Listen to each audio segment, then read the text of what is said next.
as the sun dips below the horizon, painting the sky with hues of gentle orange and soft lavender, we often find ourselves winding down, perhaps reflecting on the day that's passed. It's in these quiet moments that the whispers of our worries can sometimes grow louder, isn't it? The world today often feels like a relentless current, pulling us in so many directions, leaving us feeling adrift, sometimes even overwhelmed. We're constantly bombarded with news, expectations, and the ever-present hum of digital life, all of which can leave us feeling a little more frayed than we'd like. And when fear starts to take hold, whether it's the fear of not being enough, of losing what we hold dear, or simply the fear of the unknown, it often brings a companion with it: pain. This pain can manifest in countless ways: the ache of anxiety, the sting of disappointment, the hollowness of loneliness, or the sharp pang of regret. It's a universal human experience, this dance between fear and pain. But what if I told you that within this very dance, within this seemingly challenging space, lies an incredible opportunity? An opportunity for growth, for understanding, and for profound transformation. It's often said that the only way out is through, and while that might sound daunting at first, it holds a deep truth. Consider the ancient wisdom that tells us about the nature of suffering. It's not about avoiding pain altogether, for pain is an intrinsic part of life, much like the changing seasons. Instead, it's about how we relate to it, how we perceive it, and how we allow it to shape us. Think of a mighty oak tree standing firm against a raging storm. It doesn't wish the storm away. It doesn't fight against the wind with anger. Instead, its roots grow deeper, its branches become more flexible, and through the very act of enduring, it becomes stronger, more resilient. Our minds, in many ways, are like that oak tree. When fear whispers its anxieties and pain sharpens its edges, we have a choice. Do we recoil, resist, and allow these feelings to overwhelm us? Or do we, like the oak, find a way to deepen our roots, to cultivate an inner strength that allows us to bend without breaking? This isn't about being emotionless or detached. It's about acknowledging what is without judgment, and then finding a path through it. The wisdom traditions, particularly those rooted in Buddhist principles, offer us profound insights into this very process. They teach us that much of our suffering arises not from the events themselves, but from our attachment to certain outcomes, our resistance to impermanence, and our clinging to what we believe should be. It's like holding on to a handful of sand. The tighter you grasp, the more it slips through your fingers. This first step, this acknowledgement, is where wisdom begins to bloom. It's the moment we realize that fear and pain, while uncomfortable, are not necessarily enemies to be vanquished, but rather messengers bearing important, if sometimes challenging, tidings.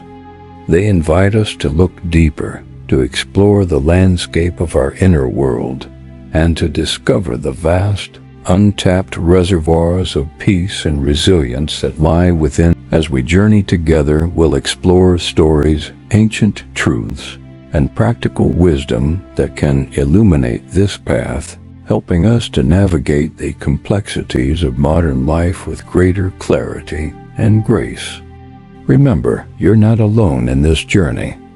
Every step, every breath, every moment of awareness is an opportunity for self-discovery and transformation. In a small, unassuming village, nestled beside a whispering river, lived a young woman named Ilara.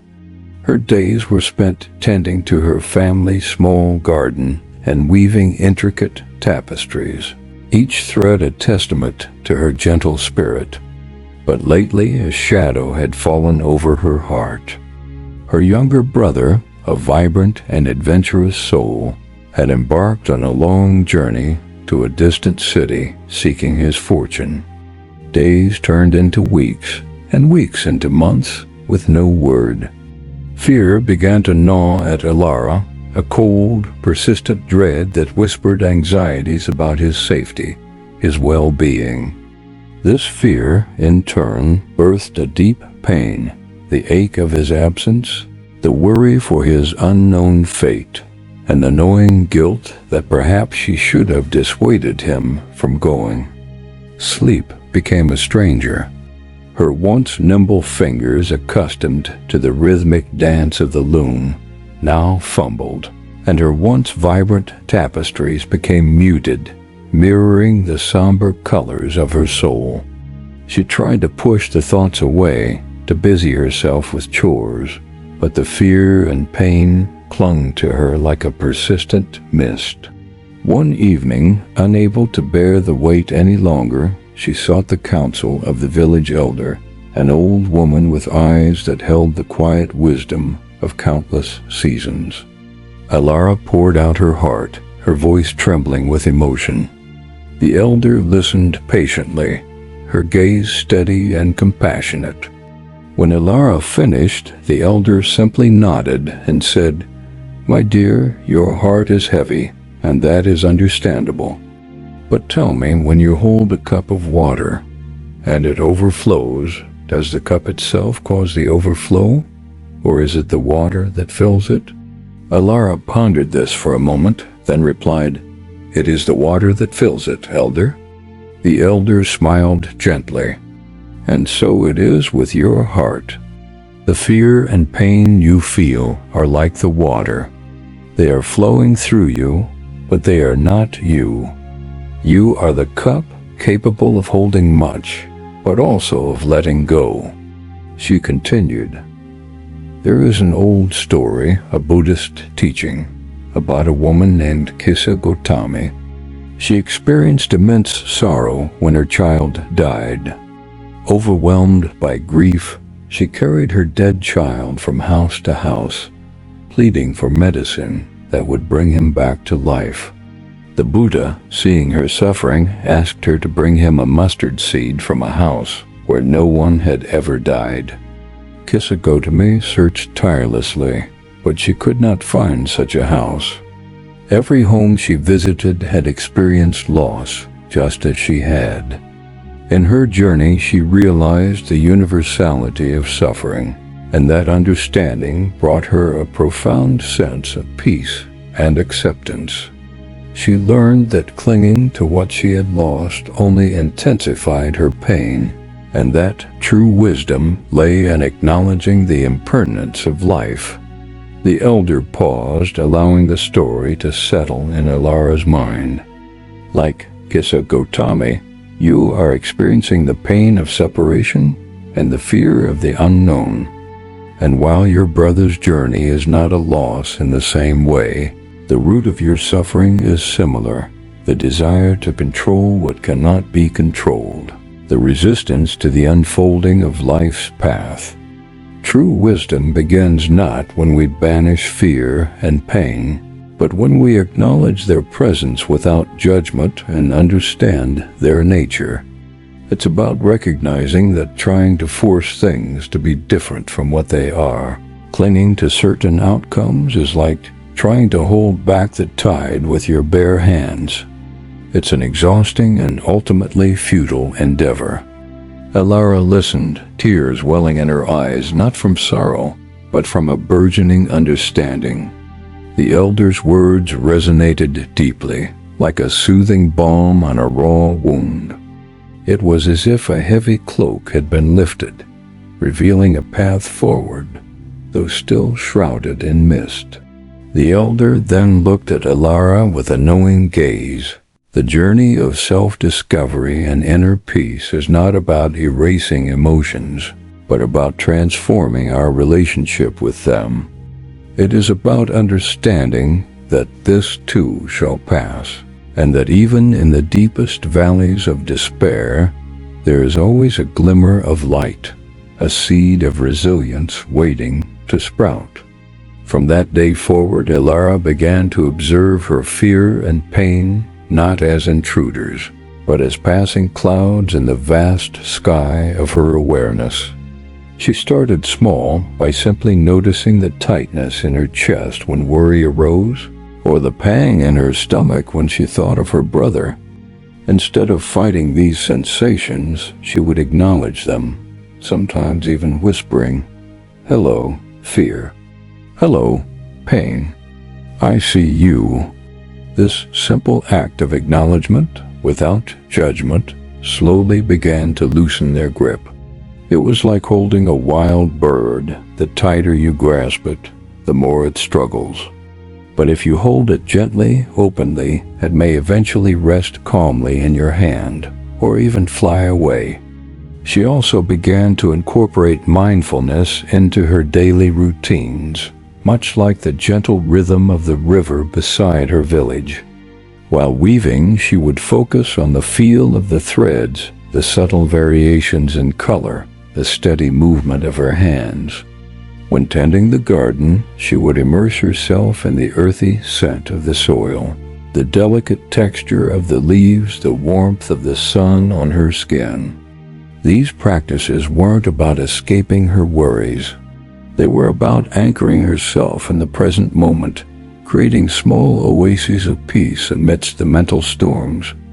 It was a subtle shift, but a profound one. She realized that even in the midst of uncertainty, there was beauty and life unfolding around her and within her. One day, while meditating by the river, a particular proverb came to her mind, a simple yet profound truth: what you resist persists. It resonated deeply with her recent experiences. The more she had resisted her fear and pain, the more they had clung to her. But by softening her stance, by allowing them to be, they began to lose their power over her. This isn't to say her worries vanished entirely. The human heart, after all, is a complex tapestry of emotions. But the intensity of her suffering diminished. The sharp edges of her pain softened, and the chilling grip of fear transformed into a more manageable concern. She understood that accepting what is, even when it's uncomfortable, is the first step towards transforming it. It's akin to observing a current in the river. If you fight against it, you exhaust yourself. But if you understand its flow, you can learn to navigate it with greater ease. This understanding, cultivated through practice and reflection, eventually brought her a profound sense of inner resilience. She still missed her brother, and the future remained unknown, but her heart was no longer consumed by anguish. She found solace in the simple act of living, of breathing, of being. And one crisp autumn morning, as the leaves turned to gold, a traveler arrived in the village. He carried a letter, stained and worn, but bearing her brother's familiar hand. He was well, he wrote, and had found a good position in the city, though the journey had been arduous. He would return home in the spring. A wave of relief washed over Ilara, but it was different this time. It wasn't the frantic joy of someone escaping a nightmare. It was a calm, steady happiness born from a place of inner peace. She realized that even without the news, she had found a way to navigate her difficult emotions.